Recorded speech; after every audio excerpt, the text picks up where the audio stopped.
شريك له وأشهد أن محمدا عبده ورسوله فإن خير الحديث كتاب الله وخير الهدي هدي محمد صلى الله عليه وسلم وشر الأمور محدثاتها ألا وكل محدثة بدعة وكل بدعة ضلالة وكل ضلالة في النار.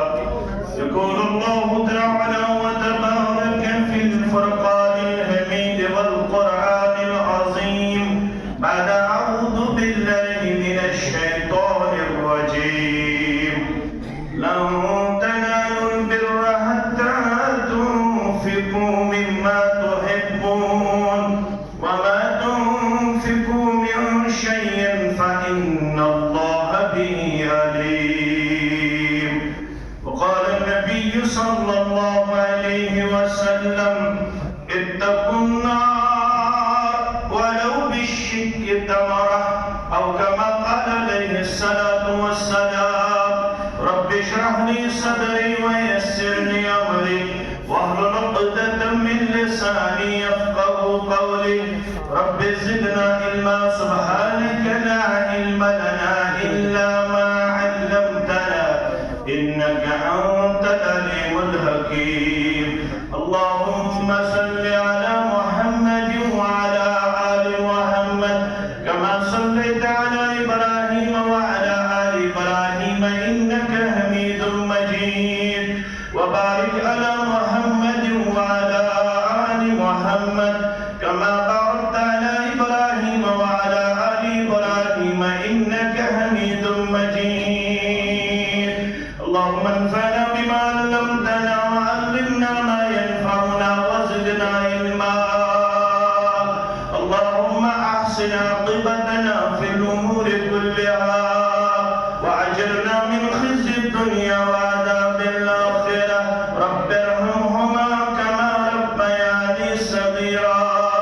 واغفر لنا وللمؤمنين والمؤمنات والمسلمين والمسلمات الأحياء منهم والأموات إنك غافر الذنوب والخطايا برحمتك يا أرحم الراحمين. حکمت سے ملا نہ کدوکاو سے ملا. جو کچھ بھی ملا رب کی نوازش سے ملا. مولا دیتا ہے اپنی شان رزاقی سے. بندہ سمجھتا ہے کہ کوشش سے ملا. واجب الاحترام صدر جمعیت حضرت دکتور عبداللطیف الکندی حفظہ اللہ، عالم الدین برادر مکرم ڈاکٹر محمود المدنی حفظہ اللہ، نظماء جمعیہ، علماء کرام، اساتذہ کرام ادارہ ہادہ، طلباء کرام ادارہ ہادہ، سامعین محترم، اللہ بدر برتر کے لیے حمد و ثنا، تعریف و تحمید بدرگی اور برتری. درود و سلام ہو پیارے نبی حضرت محمد صلی اللہ علیہ وسلم کی ذات اقدس و اطہر پر. اسلام راہ نجات کے عظیم موضوع پر درودہ کانفرنس کا انعقاد کرنا واقعی جمعیت کے لیے اور ضلع رامبن دارالحدیث السلفیہ کے ذمہ داران کے لیے مبارکبادی کا ایک عظیم پیغام ہے. کیونکہ عربی میں کہا جاتا ہے الحق ما شہدت بہ الاعداء، حق وہی ہے جس کی گواہی دشمن دے. غیروں کا ماننا ہے Islam is the only religion which appeal to every age.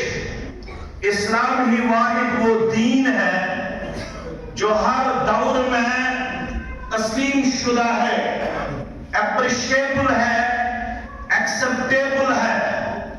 رہتی دنیا تک انسانیت کو جتنے مسائل کا سامنا کرنا پڑے گا، ان مسائل کو اگر کسی دین میں حل موجود ہے، سلوشن موجود ہے، وہ بس دین مبین ہے، دین اسلام ہے۔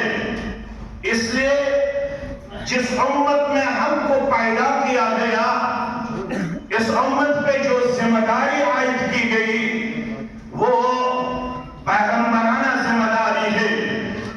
اس ذمہ داری کو ہر سطح پہ اپنی بساط کے مطابق نبھانا ہمارے لیے لازمی اور ضروری قرار دیا گیا ہے۔ اسی جذبے اور طلب کے تحت اس عظیم الشان کانفرنس کا انعقاد کیا گیا۔ بہرحال جس موضوع پہ مجھے یہاں پہ بولنے کا حق دیا گیا اور بولنے کا حکم کیا گیا، وہ ہے صدقات و خیرات کی فضیلت اور اہمیت، بالفاظ دیگر انفاق فی سبیل اللہ کی اہمیت اور عظمت۔ یہ ایک عظیم موضوع ہے، اس پہ جتنا بولا جائے اتنا کم ہے، کیونکہ اس میں بھی نجات کا وہ راستہ ہمیں عطا کیا گیا ہے جس کی کوئی نظیر اس دنیا میں دین اسلام کے بغیر کہیں نہیں آپ کو ملے گی۔ اللہ فرماتا ہے سورہ فاتر کے حوالے سے، ان الذین یتلون کتاب اللہ، بے شک جو لوگ کتاب پڑھتے ہیں، جو لوگ کتاب کی تلاوت کرتے ہیں، وَأَقَامُوا الصَّلَاةَ اور نماز قائم کرتے ہیں، وَأَنفَقُوا مِمَّا رَزَقْنَاكُمْ اور اس دیے ہوئے رزق میں وہ خرچ کرنے والے اپنے آپ کو پیش کرتے ہیں جو ہماری طرف سے ان کو دیا جا رہا ہے۔ انسان کے پاس جو بھی ہے، ہمارے پاس جو بھی ہے، وہ میرا نہیں ہے، یہ سب اللہ کا دیا ہوا ہے۔ اللہ فرماتا ہے سورہ نحل کے حوالے سے، وَمَا بِكُم مِّن نِعْمَةٍ فَمِنَ اللَّهِ، ایک انسان کے پاس جتنی نعمتیں ہیں یہ سب اللہ کی دی ہوئی ہے، یہ سب اللہ کا آپ کو تحفہ دیا جا رہا ہے، اس میں آپ کا کوئی عمل دخل نہیں ہے، یہ اللہ کا دیا ہوا آپ کو سب کچھ ہے۔ اسی لیے اللہ فرماتا ہے جو میرے ہوتے ہیں، وَأَنفَقُوا مِمَّا رَزَقْنَاكُمْ، جو کچھ میں نے ان کو دے کے رکھا ہے وہ اس میں سے صرف اپنے لیے اس بال اور ان نعمتوں کو مختص نہیں کرتے ہیں، اس میں سے وہ خرچ کرنے والے اپنے آپ کو پیش کرتے ہیں، سرًّا وعلانیہ، کھپیا اور علانیہ، جس صورت میں جس جگہ ان کو اس چیز کا تقاضا کیا جا رہا ہے وہ اس تقاضے پہ اترنے میں اپنے آپ کو اوبیڈنٹ اور وفادار وفاشار پیش کرتے ہیں۔ ہم سب کو مفتی بننے کی اجازت نہیں ہے، ہم سب کو مفتی اپنے آپ کو پیش کرنے کی اجازت نہیں ہے۔ بہت سارے لوگ ایسے ہمیں نظر آتے ہیں جو کسی کی نیت پہ شکوک و شبہات پیش کرتے ہیں، دیکھیے یہ ریاکار ہے، دیکھیے یہ دکھلاوا رکھنے والے ہیں، دیکھیے اس میں ہاؤ باؤ ہے، اس لیے یہ کھڑا ہوا۔ لیکن اللہ فرماتا ہے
نقصان نہیں ہوگا. یہ تجارت ہمیشہ نفع بخش ہے, فائدہ مند ہے, فروٹفل ہے. اس میں ان کو اس دنیا میں بھی فائدہ ملے گا اور یہاں سے جانے کے بعد بھی ان کو اس تجارت کا بہت ہی عظیم اجر و ثواب حاصل ہوگا. اللہ فرماتا ہے لِيُوَفِّيَهُمْ أُجُورَهُمْ. یہ ایسے تجار ہیں جن کو اللہ چاہتا ہے کہ میں ان کو پورا بدلہ دے دوں. اللہ ان کو پورا بدلہ عطا فرمائے گا. اور وَيَزِيدَهُمْ مِنْ فَضْلِهِ. اللہ فرماتا ہے میں اپنے فضل سے ان کو مزید عطا کروں گا. کیا عطا کرے گا یہ یہاں پہ واضح نہیں ہے. اللہ ان اوصاف کی برکت سے ایسے لوگوں کو بہت کچھ دے گا جو ان کے وہم و گمان میں نہیں نہ ہوگا. اللہ ان کو اپنے فضل سے بہت چیزوں سے نوازے گا, بہت نعمتوں سے بہرامند فرمائے گا. انہو غفور شکور. واقعی اللہ بہت زیادہ بخشنے والا ہے اور بہت زیادہ قدردان ہے. اس آیت کریمہ سے ہمیں یہ سبق ملتا ہے کہ ہمیں اپنے آپ کو مالدار ہونے کی صورت میں کبھی بخل سے کام لینا کسی بھی صورت میں زیبا اور شائع نہیں ہے. ہمیں اپنے آپ کو انفاق فی سبیل اللہ میں وفادار و وفاشار پیش کرنا لازمی اور ضروری بنتا ہے. یہی وہ کردار ہے جس کے بارے میں محمد رسول اللہ صلی اللہ علیہ وسلم نے ارشاد فرمایا. بخاری شریف کے حوالے سے آیا ہے. عبداللہ بن عمر رضی اللہ تعالی عنہ فرماتے ہیں لا حسد الا فی اثنتین. دو کردار ایسے ہیں جن پہ رشک کرنا آپ کو اور مجھ کو سکھایا جاتا ہے. دو انسان جو آپ کو ان اوصاف میں متصف نظر آئیں گے, جن کے ہاں آپ کو یہ دو اوصاف ملیں گے, ان پہ رشک کرنا آپ کے لیے اور میرے لیے پرمیٹڈ ہے. ان دو اشخاص پہ رشک کرنا ہمیں دین سکھاتا ہے. رشک سے مراد ہے اللہ مجھے بھی ان نعمتوں سے نوازے. جس طریقے سے ان نعمتوں کی حق ادائیگی یہ انسان کرتا ہے, مجھے بھی اللہ ایسا ہی کردار عطا فرمائے. اس کو رشک کہتے ہیں, نہ کہ یہ اللہ ان سے یہ نعمتیں چھین اور مجھے دے. ایسا کردار اللہ آپ سے مجھ سے پسند نہیں فرماتا ہے. رشک کا معنی یہ ہے کہ اللہ ان کو بھی ان نعمتوں میں دن بدن برکت عطا فرمائے اور مجھے بھی ان نعمتوں سے نوازے. اللہ یہ دعا ہمارے حق میں بھی قبول فرمائے. آمین یا رب العالمین. لا حسد الا فی اثنتین. رشک کرنا جائز نہیں ہے, لیکن دو اشخاص کے بارے میں آپ کے لیے اور میرے لیے پرمیٹڈ ہے. پہلا شخص کون ہے؟ رجل آتاہ اللہ القرآن. ایسا مسلمان جس کو اللہ نے قرآن کا علم دیا ہے, جو قرآن کا ماہر ہے, جس کے اندر قرآن کا علم آپ کو نظر آئے, جو قرآن پڑھنے والا ہے, جو قرآن سیکھنے والا ہے, جو قرآن کی تعلیمات کو آگے پہنچانے والا ہے. رجل آتاہ اللہ القرآن. ایسا شخص جس کو اللہ بدر و برتر میں قرآن کے عظیم تعلیم سے اور عظیم نور سے نوازا ہو. فَهُوَ يَقُومُ بِهِ عَنَاءَ اللَّيْلِ وَعَنَاءَ النَّهَارِ. یہ قرآن پڑھتے ہوئے وہ اپنے آپ کو دن میں بھی وفادار پیش کرتا ہوگا اور رات میں بھی اس قرآن سے اس کا آپ کو رشتہ مضبوط اور مستحکم نظر آئے گا. جو رات میں بھی اس قرآن میں اپنے آپ کو پڑھتے ہوئے پیش کرتا ہے, سیکھتے ہوئے پیش کرتا ہے, پھیلاتے ہوئے پیش کرتا ہے, اور دن میں بھی قرآن کی حق ادائیگی میں اپنے لحظات و لمحات بسر کرتا ہوگا. ایسے شخص پہ رشک کرنا آپ کے لیے اور میرے لیے دین سکھاتا ہے. اللہ مجھے بھی ایسا ہی قرآن کا علم رکھنے والوں میں شامل فرمائے. آمین یا رب العالمین. دوسرا وَرَجُلٌ آتَاهُ اللَّهُ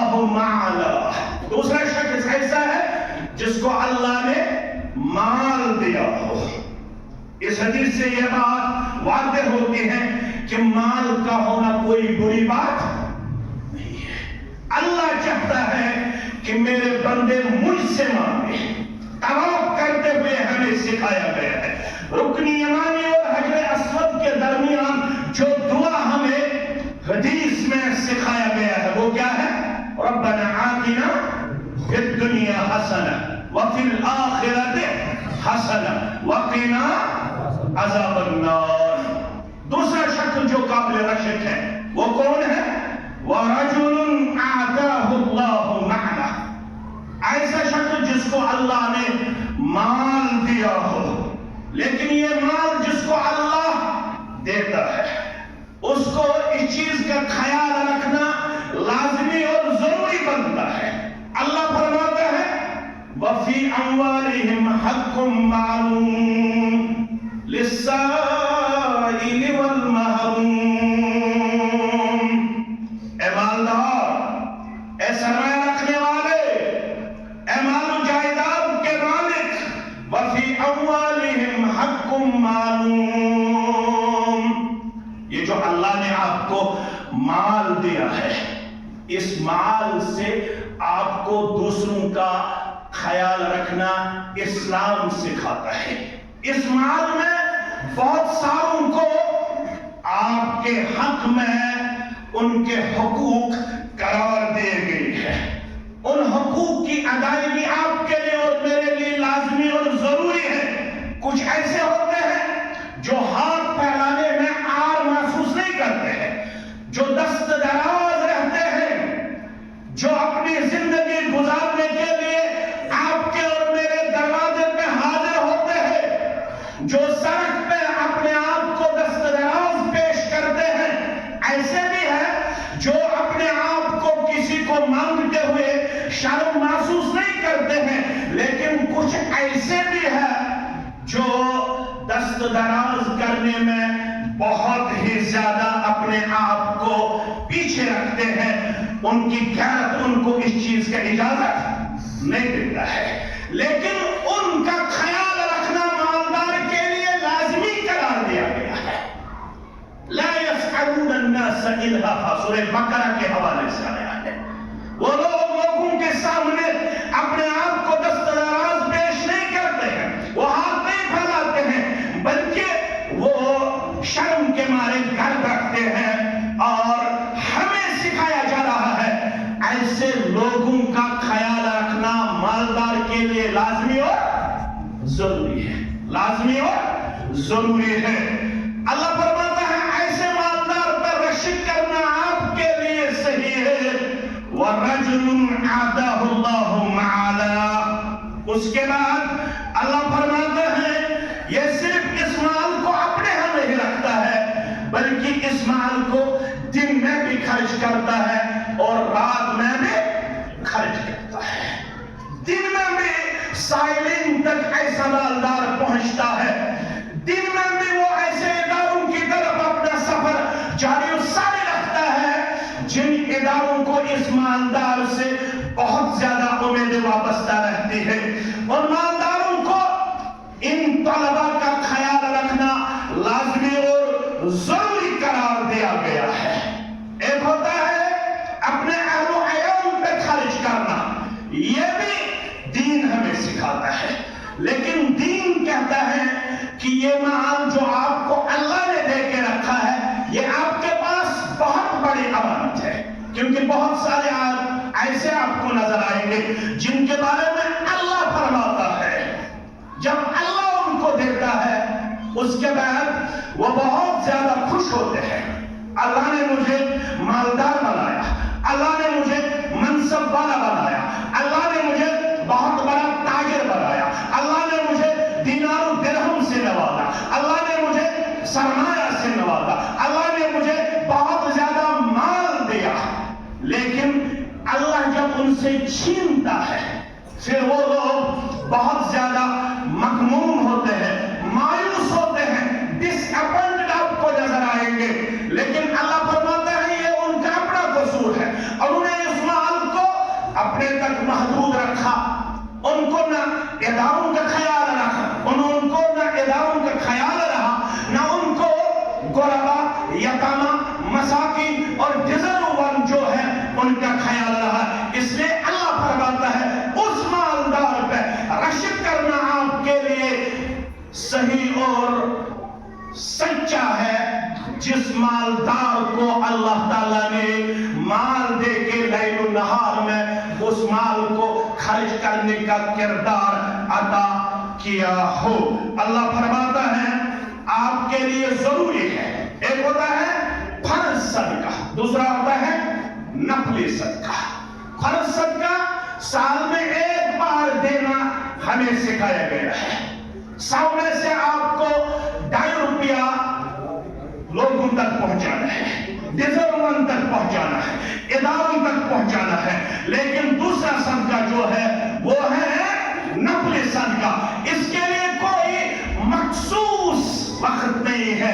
یہ ادارہ دارالسلفیہ آپ کو کبھی نومبر میں اس کا تقاضا کرے گا، کبھی جنوری میں اس کا تقاضا کرے گا.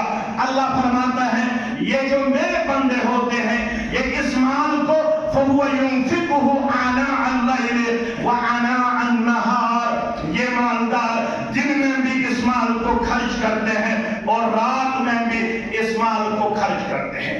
اب عقل کا تقاضا ہے اس مال کو خرچ کرنے پہ کبھی ہمیں یہ احساس ہوتا ہے کہیں میں اپنا مال گھٹتا ہوا تو نہیں پاتا ہوں، کہیں میں اپنا مال کم ہوتا ہوا تو نہیں پاتا ہوں.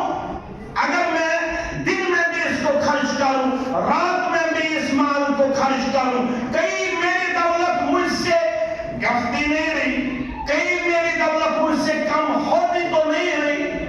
لیکن محمد رسول اللہ صلی اللہ علیہ وسلم فرماتے ہیں بخاری شریف کے حوالے سے، سنن ترمذی کے حوالے سے، واللہ ما نقصت صدقۃ من مال. 3 چیزوں پہ آپ نے قسم اٹھایا. قسم اٹھانے والا کون ہے؟ محمد رسول اللہ صلی اللہ علیہ وسلم. آپ صلی اللہ علیہ وسلم نے ارشاد فرمایا واللہ ما نقصت صدقۃ من مال. اللہ کی رحمت مال خرچ کرنے سے آپ کا مال کم نہیں ہوگا، آپ کا مال کبھی بھی کم نہیں ہوگا، بلکہ آپ کا مال بڑھتا رہے گا. اس میں اللہ غیبی مدد فرمائے گا، اس میں اللہ آپ کو مزید برکت سے نوازے گا. واللہ ما نقصت صدقۃ من مال. میرے عزیزو، میرے بزرگوں، اگر اس کے باوجود بھی کوئی اپنے مال کو خرچ کرنے میں اپنے آپ کو بعید پیش کرے، اپنے آپ کو بے وفا پیش کرے، وہ اپنے آپ کو ان افراد میں پیش کرے جو مال خرچ کرنے میں اپنے آپ کو کتراتے ہیں، اپنے آپ کو ڈرتے ہوئے پیش کرتے ہیں، ان کے بارے میں بھی آپ صلی اللہ علیہ وسلم نے ارشاد فرمایا. بخاری مسلم کے حوالے سے ابو ہریرہ رضی اللہ تعالیٰ عنہ فرماتے ہیں رسول اللہ صلی اللہ علیہ وسلم نے ارشاد فرمایا ما من یوم یصبح العباد. ہر دن جس میں بندے صبح کرتے ہیں، ہر صبح جس میں آپ اور میں اپنے آپ کو پیش کرتے ہیں، الا ملکان ینزلان، 2 فرشتے آسمان سے نازل ہوتے ہیں. 2 فرشتوں کو آسمان سے بھیجا جاتا ہے، 2 فرشتے آسمان سے زمین پہ اترتے ہیں. دونوں فرشتوں کی جو ڈیوٹی ہے، ریسپانسبلٹی ہے، کام ہے، وہ کیا ہے؟ دعا مانگنا ہے. ایک فرشتہ دعا مانگتا ہے فَيَقُولُ أَحَدُهُمَا اللَّهُمَّ أَعْطِ مُنْفِقًا خَلَفًا. پہلا فرشتہ جو دعا مانگتا ہے وہ کیا ہے؟ میرے بزرگوں، میرے نوجوانوں، میری ماں، میری بہنوں، اس دعا کی طرف آپ کو اور مجھ کو توجہ مرکوز کرنے کی ضرورت ہے. اللہم اعط منفقا خلفا. یہ ڈاکٹر صاحب کی دعا نہیں ہے، یہ میرے برادرم دکتور محمود صاحب کا دعا نہیں ہے، یہ بن صاحب، ریاض صاحب دعا مانگتا ہے جن کے بارے میں اللہ فرماتا ہے لا یعصون اللہ ما امرهم ویفعلون ما یؤمرون، جو ہمیشہ وفادار رہتے ہیں، جن کے ہاں نافرمانی نہیں پائی جاتی ہے، یہی مخلوق اللہ کے ہاں دعا مانگتے ہیں۔ یہ فرشتہ اللہ کے ہاں دعا مانگتا ہے اے اللہ خرچ کرنے والے کے حق میں میری دعا ہے اس کے مال میں مزید برکت عطا فرما، اس کے مال میں مزید برکت عطا فرما۔ پہلا فرشتہ یہ دعا مانگتا ہے، دوسرا فرشتہ بھی دعا مانگتا ہے اللہم اعط ممسکا تلفا، اے اللہ اپنے مال کو روکے رکھنے والے کے بارے میں میری دعا ہے، جو خرچ نہیں کرتا ہے لیکن مالدار ہے، میری دعا ہے اس کے مال کو ضائع کر دے، اس کے مال کو ضائع کر دے، اس کے مال کو تباہ و برباد فرما۔ دوسرا فرشتہ یہی دعا مانگتا ہے، اس سے ضرورت ہے، ذمہ داروں کا اصرار ہے کہ 10 منٹ آپ کشمیری میں بھی بولیے، بہرحال 10 منٹ میں کشمیری میں لینا ذمہ داروں کے اصرار پر